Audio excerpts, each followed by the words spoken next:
नमस्कार दोस्तों, स्वागत है आपका अपने ही YouTube चैनल में जिसका नाम है स्टडी विद जगदम्बे। आज मैं आपके सामने हिंदी साहित्य के 40 महत्वपूर्ण प्रश्नों के उत्तर लेकर उपस्थित हूँ। यदि मेरे द्वारा दी गई जानकारी आपको अच्छी लगे तो मेरे चैनल को लाइक, शेयर और सब्सक्राइब करना ना भूलें। अगर आपको इस विषय से संबंधित कोई और प्रश्न या विषय पर कोई जानकारी चाहिए तो कमेंट बॉक्स में मुझसे पूछ सकते हैं। मैं आपके प्रश्नों का उत्तर देने का प्रयास करूंगी। धन्यवाद। तो ज़्यादा बातें न करते हुए अपने प्रश्नों को शुरू करते हैं। तो पहले लेखक हैं गोकुलनाथ जी, जिनकी रचना है 84 वैष्णवन की वार्ता, और ये वार्ता साहित्य में लिखी गई। आगे दूसरी रचना है विट्ठलनाथ जी।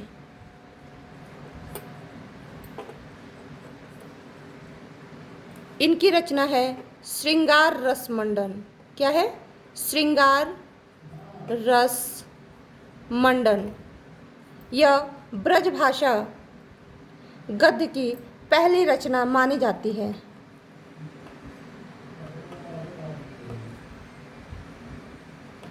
तीसरी रचना है बैकुंठ मणि शुक्ल। तीसरी रचना है बैकुंठ मणि शुक्ल द्वारा लिखित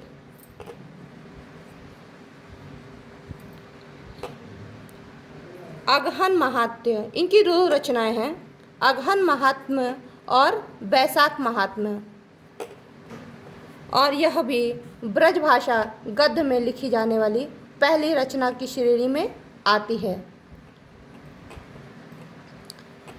इस क्रम में चौथी रचना है नाभादास की अष्टयाम। नाभादास की क्या है? अष्टयाम। यह भी ब्रज भाषा गद्य की रचनाओं में अपना महत्वपूर्ण स्थान रखती है। पांचवी रचना है गंग कवि द्वारा लिखित चंद छंद वर्णन की महिमा।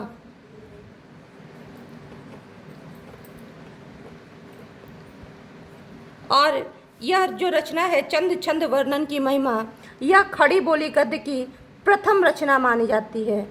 खड़ी बोली गद्य की प्रथम रचना मानी जाती है।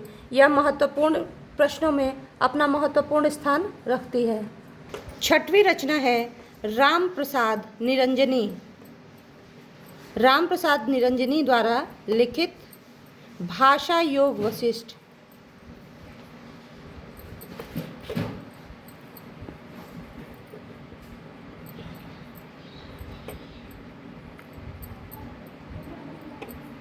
यह भी खड़ी बोली गद्य साहित्य की रचनाओं में अपना प्रमुख स्थान रखती है और परीक्षा की दृष्टि से महत्वपूर्ण मानी जाती है। अगला क्रम है मुंशी इंशा अल्लाह खां की रचना। मुंशी इंशा अल्लाह खां, इन्होंने रानी केतकी की कहानी लिखी थी। रानी केतकी की कहानी, जो हिंदी खड़ी बोली गद्य की सबसे प्रथम रचना मानी जाती है। जो हिंदी खड़ी बोली गद्य की सर्वप्रथम कहानी मानी जाती है।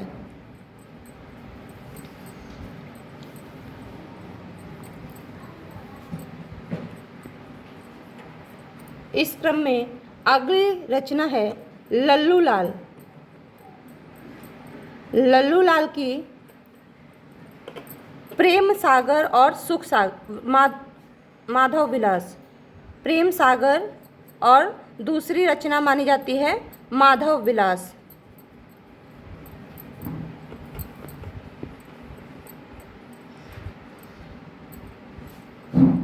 यह भी खड़ी बोली गद्य की रचना मानी जाती है।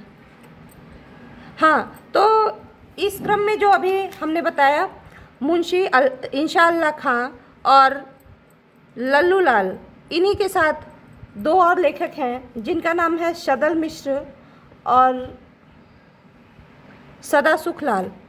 ये ऐसे चार महत्वपूर्ण लेखक हैं जिन्होंने हिंदी गद्य के क्षेत्र में अपना महत्वपूर्ण योगदान दिया। थोड़ा सा अगली रचना सदा सुखलाल की सुख सागर मानी जाती है। क्या मानी जाती है? सुख सागर। यह भी खड़ी बोली गद्य की महत्वपूर्ण रचनाओं में अपना महत्वपूर्ण भूमिका निभाती है। अगले जो चौथे नंबर के लेखक हैं वो हैं सदल मिश्र। सदल मिश्र हैं और इनकी रचना है नासिकेतोपाख्यान।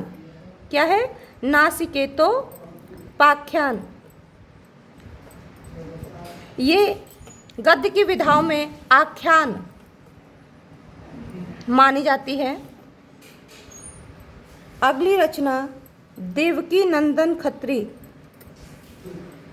जो परीक्षा की दृष्टि से बार बार पूछी जाती है और इस पर एक प्रमुख धारावाहिक भी बन चुका है जिसका नाम है चंद्रकांता। यह एक उपन्यास है जो तिलिस्मी उपन्यासों में अपना पहला स्थान रख। इस क्रम में दूसरी 12वीं महत्वपूर्ण रचना है किशोरीलाल गोस्वामी की इंदुमती। ये इंदुमती मोस्ट इम्पॉर्टेंट क्वेश्चन है। यह हिंदी खड़ी बोली गद्य की पहली कहानी मानी जाती है जो किशोरीलाल गोस्वामी द्वारा मौलिक रचना है। 13वां प्रश्न है लाला श्रीनिवास दास। श्रीनिवास दास, इनकी रचना है परीक्षा गुरु। यह भी हिंदी गद्य का पहला उपन्यास माना जाता है। खड़ी बोली हिंदी गद्य का पहला उपन्यास माना जाता है जो परीक्षा की दृष्टि से बहुत महत्वपूर्ण प्रश्न है। अगली रचना है स्वामी दयानंद सरस्वती द्वारा। स्वामी दयानंद सरस्वती द्वारा लिखी रचना है सत्यार्थ प्रकाश। इसमें स्वामी जी ने अपने दर्शन शास्त्र का, इन्होंने अपने जीवन के दर्शन को इकट्ठा करके दर्शन शास्त्र के रूप में परिणित किया। ये इसलिए यह धार्मिक ग्रंथों में अपना महत्वपूर्ण स्थान रखता है। अगली रचना है भारतेंदु हरिश्चंद्र जी। ये हिंदी गद्य के उन्नायक माने जाते हैं। भारतेंदु हरिश्चंद्र जी हिंदी गद्य के उन्नायक माने जाते हैं। इन्होंने अपनी विविध पत्रिकाओं के द्वारा हिंदी गद्य के क्षेत्र में विकास करने का अतुल्य प्रयास किया। इनकी रचनाएं हैं अंधेर नगरी और नाटक है भारत दुर्दशा।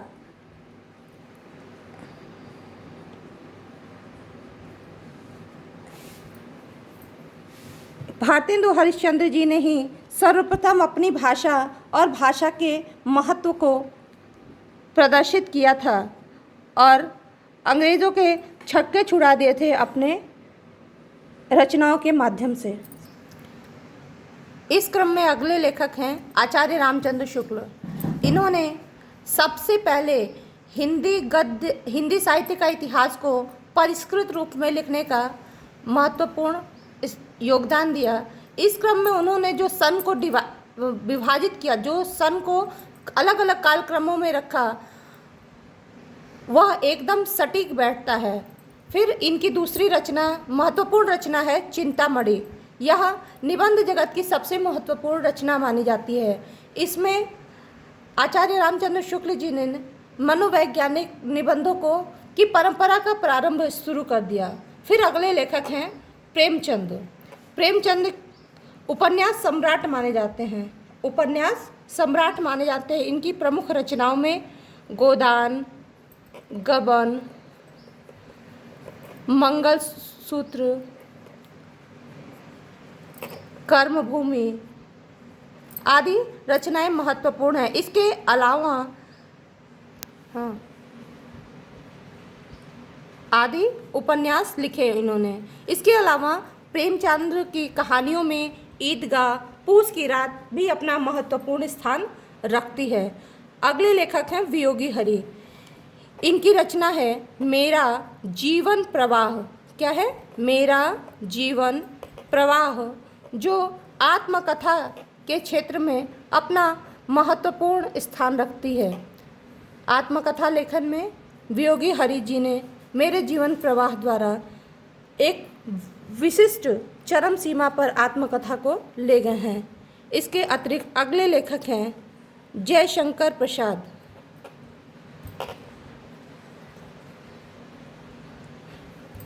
इन्हें नाट्य जगत में सबसे महत्वपूर्ण स्थान आज छायावादी कवियों में प्रदान है। इनकी रचना चंद्रगुप्त, स्कंदगुप्त, राजश्री आदि है। इन्होंने नाटकों के क्षेत्र में इतिहास, इन्होंने जो नाटकों का माध्यम चुना वह इतिहास से संबंधित पात्रों को चुना। इसके अतिरिक्त इनकी रचना का मायने महाकाव्य की श्रेणी में अपना महत्वपूर्ण स्थान रखती है आधुनिक रचनाओं में। इसके अलावा इनकी महत्वपूर्ण कुछ कहानियां हैं। आकाशदीप, पुरस्कार और ममता।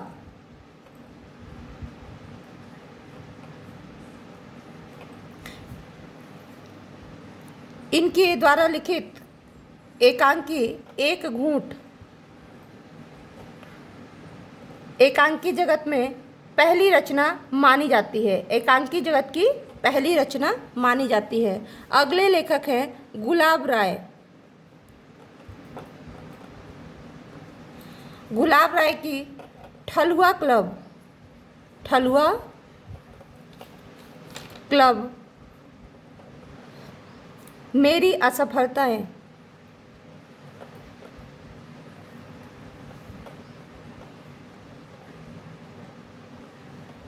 ये महत्वपूर्ण रचना है जिनमें ठलुआ क्लब निबंध है और मेरी असफलताएं आत्मकथा है। अगले लेखक हैं डॉक्टर राजेंद्र प्रसाद, जो हमारे सर्वप्रथम पहले राष्ट्रपति माने जाते हैं। इनकी रचना है मेरी आत्मकथा। यह आत्मकथा डॉक्टर राजेंद्र प्रसाद के जीवन के विभिन्न पहलुओं को दर्शाती है। उसके बाद निबंध की श्रेणी में इनकी महत्वपूर्ण रचना है गांधी जी के कदमों में।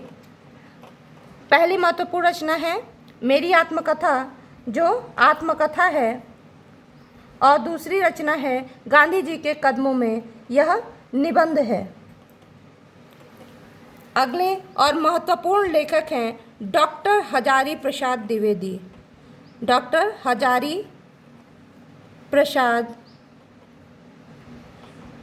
ये रामचंद्र शुक्ल के बाद के ऐसे महत्वपूर्ण लेखक हैं जिन्होंने हिंदी साहित्य के इतिहास को आगे बढ़ाने के क्षेत्र में अपनी महत्वपूर्ण भूमिका निभाई। इनकी प्रमुख रचना निबंध के क्षेत्र में अशोक के फूल कुटज,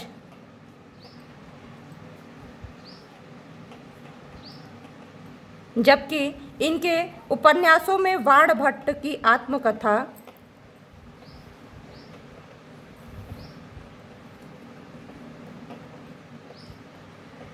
और पुनर्नवा उपन्यास की दृष्टि से महत्वपूर्ण रचनाएं हैं। अगले हिंदी साहित्य में छायावादी कवित्व में स्थान रखने वाली महादेवी वर्मा, जिन्हें हम आधुनिक मीरा के नाम से भी जाने जाते हैं। इनके निबंध हैं छड़दा, श्रृंखला की कड़ियाँ, छड़दा श्रृंखला की कड़ियाँ।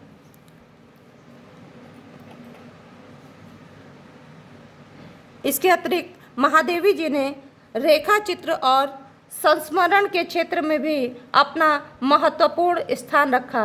रेखा चित्र और संस्मरण के क्षेत्र में अपना महत्वपूर्ण स्थान रखा। इसकी दृष्टि से इनकी महत्वपूर्ण रचनाएं हैं अतीत के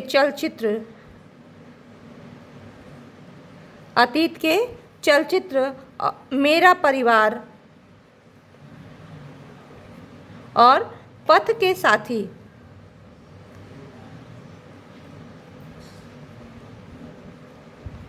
अगले लेखक हैं राम वृक्ष बेनीपुरी।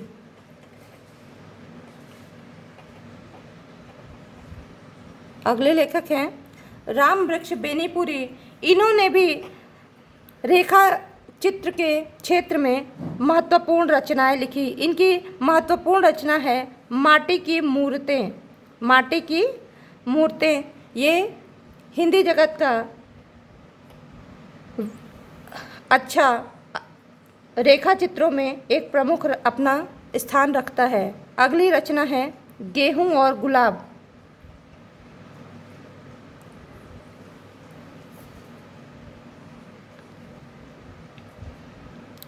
गेहूं और गुलाब निबंध है जिसमें उच्च वर्ग और निम्न वर्ग की समस्याओं को दर्शाया गया है। अगली रचनाओं में बेनीपुरी जी की महत्वपूर्ण रचना है पैरों में पंख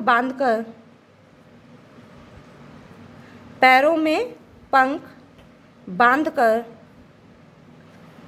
यह इनका यात्रा साहित्य है। वैसे तो यात्रा साहित्य के क्षेत्र में राहुल सांकृत्यायन का अपना महत्वपूर्ण स्थान है, किंतु यात्रा साहित्य के क्षेत्र में राम वृक्ष बेनीपुरी जी ने भी अच्छी रचनाएं प्रस्तुत की हैं। अगले हैं श्री राम शर्मा।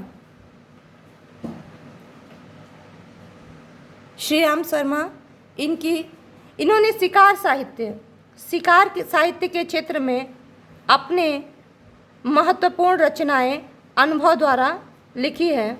इस क्रम में बोलती प्रतिमा महत्वपूर्ण रचना है। इस क्रम में अगली रचना है हरिवंश राय बच्चन की क्या भूलूं क्या याद करूं, नीड़ का फिर निर्माण। ये आत्मकथा है। अगली रचना है रामधारी सिंह दिनकर।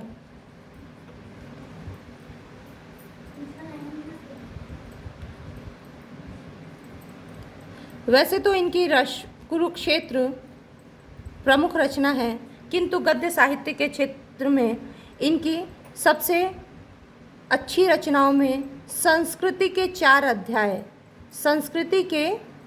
4 अध्याय मानी जाती है, जो आलोचना और दर्शन की प्रमुख रचना है। अगली रचना है अर्धनारीश्वर, जो परीक्षाओं की दृष्टि से बहुत महत्वपूर्ण रचना है। यह निबंध है, इनका प्रसिद्ध निबंध है। अगली लेखक हैं धर्मवीर भारती जी। इनकी प्रमुख रचना है गुनाहों का देवता।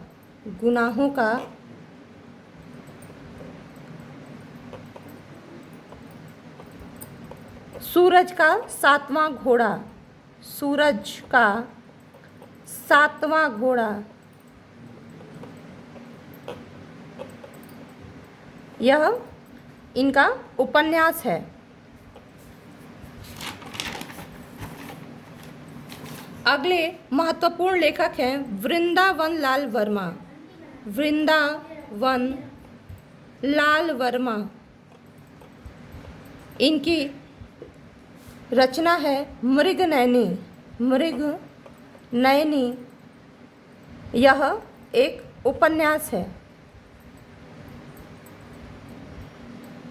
अगला विष्णु प्रभाकर। विष्णु प्रभाकर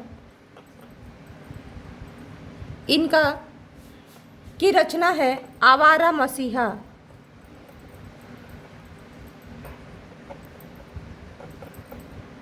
जो परीक्षा की दृष्टि से सबसे उपयोगी और महत्वपूर्ण रचना मानी जाती है। यह एक जीवनी है जो शरत चंद्र चट्टोपाध्याय द्वारा लिखी गई है। अगली रचनाकार है मोहन राकेश। मोहन राकेश इनका नाटक है लहरों का राजहंस। लहरों का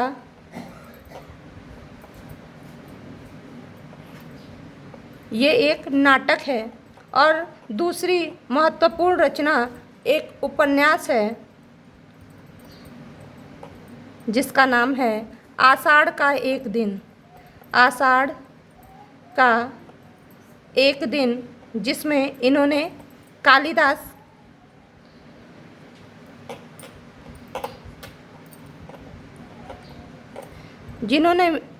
जिसमें इन्होंने कालिदास के जीवन के बारे में बताया है। अगले लेखक हैं सच्चिदानंद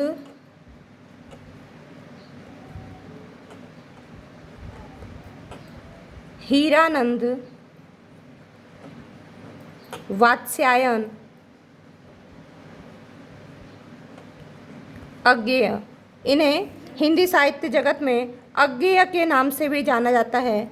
इनकी महत्वपूर्ण रचना है शेखर एक जीवनी।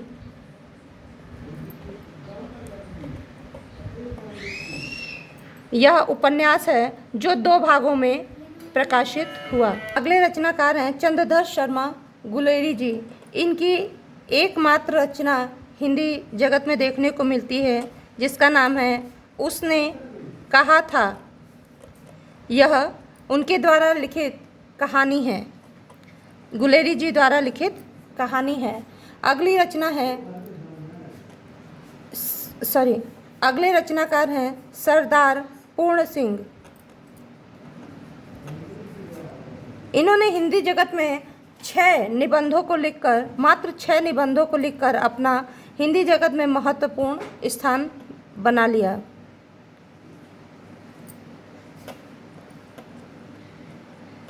आचरण की सभ्यता और कन्यादान। आचरण की सभ्यता और कन्यादान इनके प्रमुख निबंध हैं। अगले रचनाकार हैं यशपाल। यशपाल इनकी महत्वपूर्ण रचना है झूठा सच, जो कि एक उपन्यास है और भारत विभाजन के दर्द को व्यक्त करता है। अगले रचनाकार हैं हरिशंकर परसाई। हरिशंकर परसाई इन्होंने व्यंग की क्षेत्र में अपना महत्वपूर्ण स्थान रखा। इनकी रचना है निंदा रस, जो एक व्यंग है। अगले रचनाकार हैं जैनेन्द्र। अगले लेखक हैं जैनेन्द्र, जिनकी रचना है परख और सुनीता। यह एक उपन्यास है जो पेपर की दृष्टि से अपना महत्वपूर्ण स्थान रखता है। अगले लेखक हैं राहुल सांकृत्यायन। राहुल सांकृत्यायन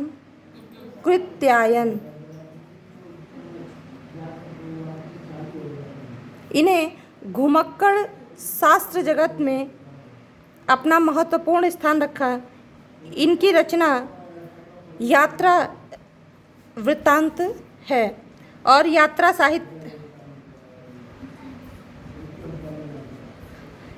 साहित्य में यह महत्वपूर्ण स्थान रखती है। अगले लेखक राहुल सांकृत्यायन जी हैं, जिनकी रचना है मेरी यूरोप यात्रा, जो एक यात्रा साहित्य है। इसके बाद अगले क्रम में हैं उपेंद्र नाथ अश्क, जिनका नाटक है जय और पराजय। अंतिम रचना है, 40वीं रचना है पांडे बेचन शर्मा उग्र द्वारा लिखित अपनी खबर, जो आत्मकथा है। अगर आपको मेरा ये वीडियो पसंद आया हो तो मेरे चैनल को please please please like, share और सब्सक्राइब करें।